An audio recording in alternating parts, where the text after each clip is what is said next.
The immediate fallout has been a sharp increase in global energy risk, centered on the disruption of the Strait of Hormuz. Iran has significant strategic leverage over this vital shipping route through which roughly 20 to 25% of global energy flows. Since the escalation, shipping activity has been severely disrupted, with heightened security risk and threats to commercial vessels.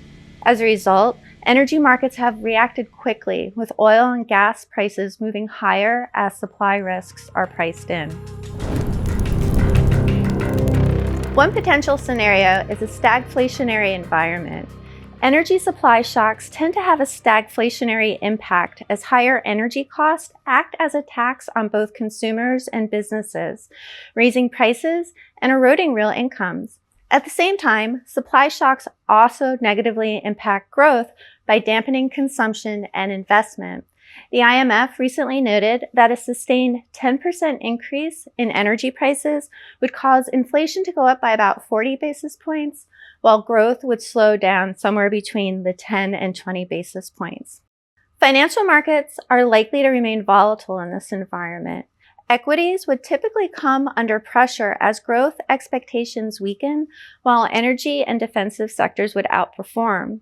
In bond markets, you would likely see a tug-of-war between higher inflation and slower growth, which can place downward pressure on long-end yields relative to the front end of the curve, and this often results in a flatter yield curve. At the same time, credit spreads tend to widen, and investors rotate into safe haven assets, such as the US dollar. The environment complicates the outlook for major central banks, many of which have been moving towards easing policy rates as inflation moderates but remains above target. Several central banks met during the week of March 16th, including the Federal Reserve, the European Central Bank, and the Bank of England, all of which held rates steady. Persistent inflationary pressures could delay rate cuts or require policymakers to maintain tighter rates for longer. What makes this particularly challenging is that monetary policy cannot address the supply side of the shock, which leaves central banks managing the consequences rather than the cause. The most vulnerable region is energy importing Asia, particularly countries like India, Japan, South Korea, and to a lesser extent China. These economies are heavily dependent on imported energy, much of which flows through the Strait of Hormuz. Europe also remains vulnerable, particularly through natural gas markets. While diversification has improved since 2022, the region is sensitive to global LNG price movements, which could be affected by disruptions in the Gulf. For other energy importing economies, this also places pressure on current account balances and currency, which could further amplify imported inflation. And within the Middle East, the impact is more complex.